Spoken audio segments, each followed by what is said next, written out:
Hello, brewers. Today's topic is especially important for new brewers of Makgeolli. So you want to brew some delicious rice wine, and you want to know in the recipe what are the flexible things and what are the required things. So that's the topic of this video: what's flexible and what's required. So let's get into the list of flexible aspects. You're brewing makgeolli. What things can you be flexible with in your recipe? Well, the first thing is something simple that a lot of people worry about is just the brewing time, the duration. When do you bottle it? There's actually quite a wide window of acceptable brewing durations. You could bottle early or late. You could bottle after 1 week or after 3 weeks. You're still going to have rice wine. Now, it's a matter of taste whether you like early or late, but the fact is, just a difference of a day or two is just an incremental difference. It's not a make or break decision exactly which day you bottle. So you can be flexible about the bottling date, and you can choose what's going to match your taste, what you prefer. If you can't bottle on a particular day and you have to wait till the next day to bottle, it's not going to ruin your batch. The second thing I want to mention that's flexible is the rice cooking method. You've seen a lot of recipes for makgeolli on this channel, and there's quite a few different ways to prepare the rice, and even within a given method of cooking the rice, whether it's steaming or making juke, you could cook it less or cook it more. Is that going to affect the result? Well, it's going to affect the flavor to some extent, and the different methods do produce different flavors.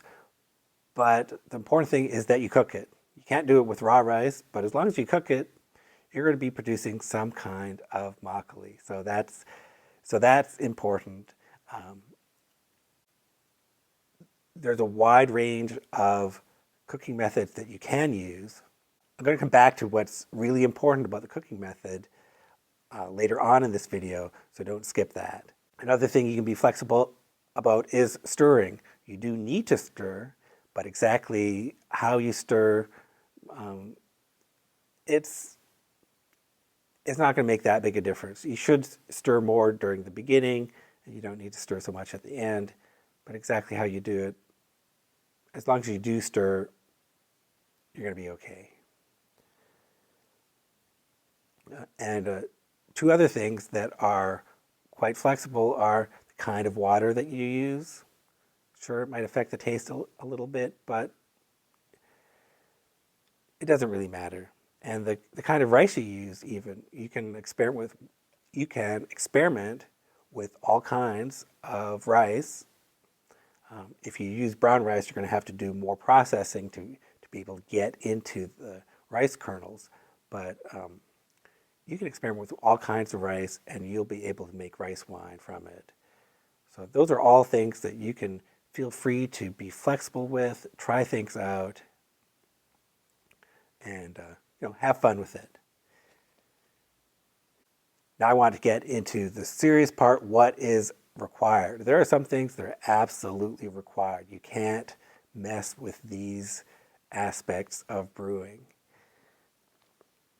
And the first thing I want to mention, super important, is the rice to water ratio. For these kinds of brews, for makgeolli brewing, you really want to have a 1-to-1 ratio of rice to water, and the rice, you're measuring the rice uncooked.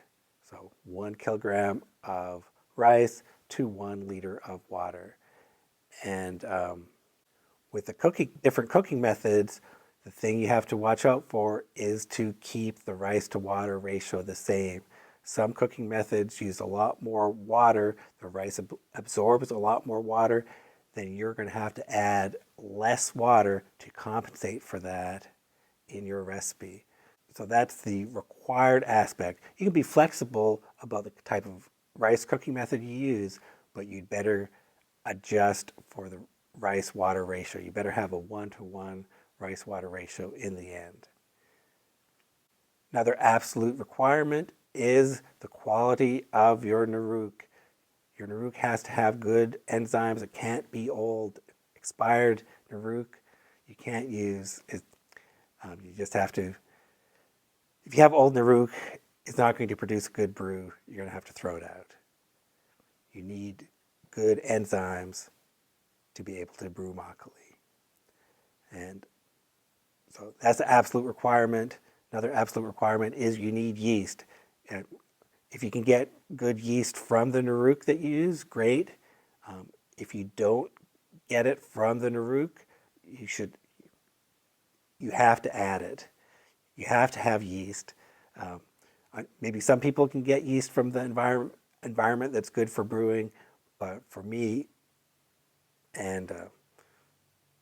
but for any brewing, you do need yeast, and that's one of the reasons that almost all of the time I add wine yeast to my brews.